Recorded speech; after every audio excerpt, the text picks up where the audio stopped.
My brothers, if there's anything that united humanity at large, if there's anything that brings every human being together, regardless of race, color, creed, religion, nationality, regardless of all of these things, if there's ever anything that we all agree upon unanimously, it's the issue of death.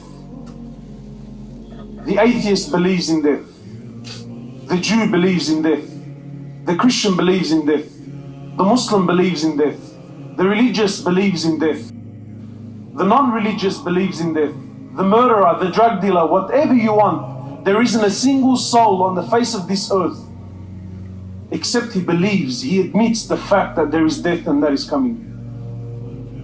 No one, have no doubt in your mind, no one will escape death in any way, shape or form. By Allah, if anyone was going to be free from death, if anyone was going to escape the grip of death, then surely it would have been Rasulullah sallallahu alayhi wasallam. But even he had to die.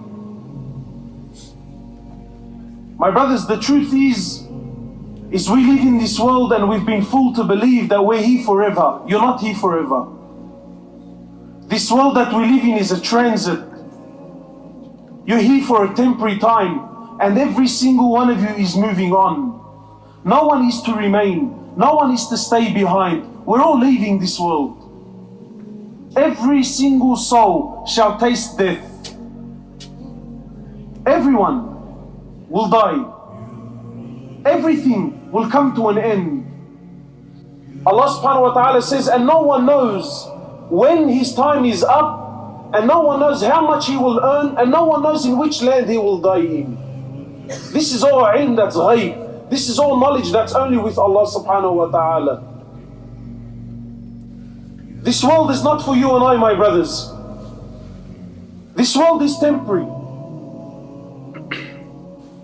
And death, my brothers, isn't what you and I think.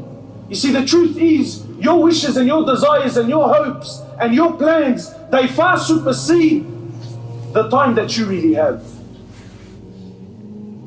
Because no one knows his time. And no one here has been promised anything by anyone. We've been fooled to believe that I'm going to live to see an old age.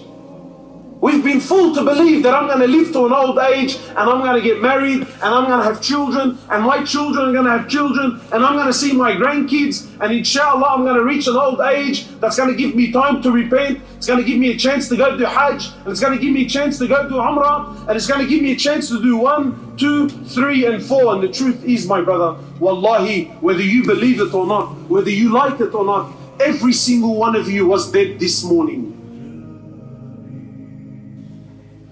Every one of you was dead this morning.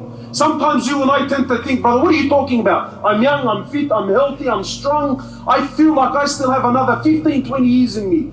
What made you believe that? I'm telling you, every single one of you this morning was dead. Who gave you life? What power? Did your money wake you up this morning? Was it your car that woke you up this morning? Maybe it's the house that you live in. Who gave you life? Who gave you life? To do what? You see, because we've been programmed to say, yeah, he gave me life to worship him. But do you really believe it? This morning when you were dead to the world, this morning when you had no control over yourself, this morning when your soul had left your body, and your soul was waiting for permission from Allah, do I return or does he remain dead? What decision did you have in that process?